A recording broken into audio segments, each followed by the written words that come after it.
through wars, depressions, recessions, and a pandemic, the Snowflake Ski Jump has been a winter staple for the Westby community.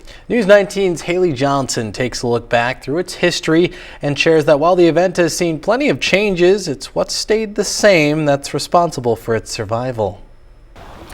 Year after year, for 100 years. World-class ski jumping continues in Westby. It's a tradition that we Norwegians just don't want to let go of. Kathy Anderson with the Westby Area Historical Society can tell you that Westby's Snowflake Ski Jump has soldiered on. The first tournament was in 1923.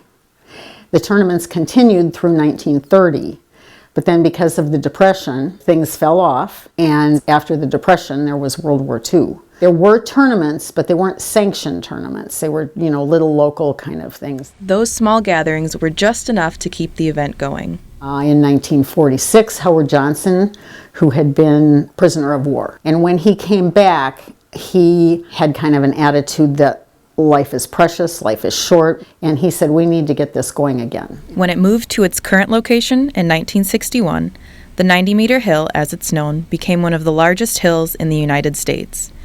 At its peak, the Snowflake Ski Jump has hosted crowds estimated at 20,000 people.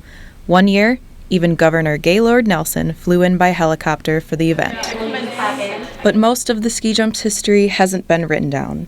Instead, it's shared between friends, beneath the watchful eyes of its biggest volunteers.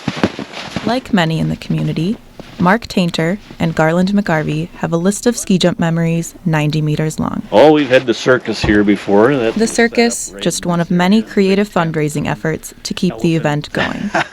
There was a tobacco field down here. They used to raise tobacco to fund the ski club somewhat. And while funds are necessary, the biggest and most unpredictable challenge, Mother Nature. She has to cooperate. With very little control over the weather, most of the operation is paid for with hard work and donated time. There was no groomers, no snowmakers.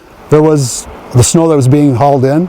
They would come out and blow snow down the hill, light it down the hill in tins, and then we would come down during school. We got out of school to do this. The junior skiers would come down with skis and pack the hill, and that's how we did it back in the old day. And while there are thousands of faces and many more memories, there are the names like Howard Johnson and Dr. P.T. Bland that stand out.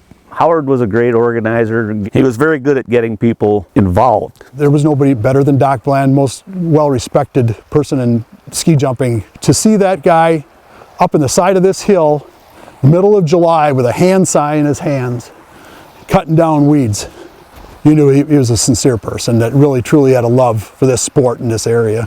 This small town event has repeatedly made a name for itself. Westby has a ski jumper that went to the Olympics, and Westby has 3 people who have been inducted into the Ski Jumping Hall of Fame. There aren't very many clubs that can say that. Above all, it's not accolades or national attention that keeps it going. There are ski clubs throughout the United States that get funding and they get big sponsor money.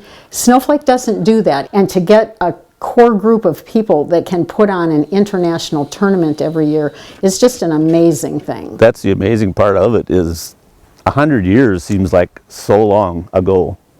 And Gar and I were talking, we've been involved with it for half of those 100 years. You look back at it and think, where did that time go? A sentiment shared by the many hearts, hands, and skis that have contributed to its survival. In Westby, Haley Johnson, News 19. And this is just a small part of its history. You can see more of that old video and even share your memories from the hill this Friday and Saturday. The Westby Area Historical Society will have a special history hit-a display at the 100th annual Snowflake Ski Tournament this weekend.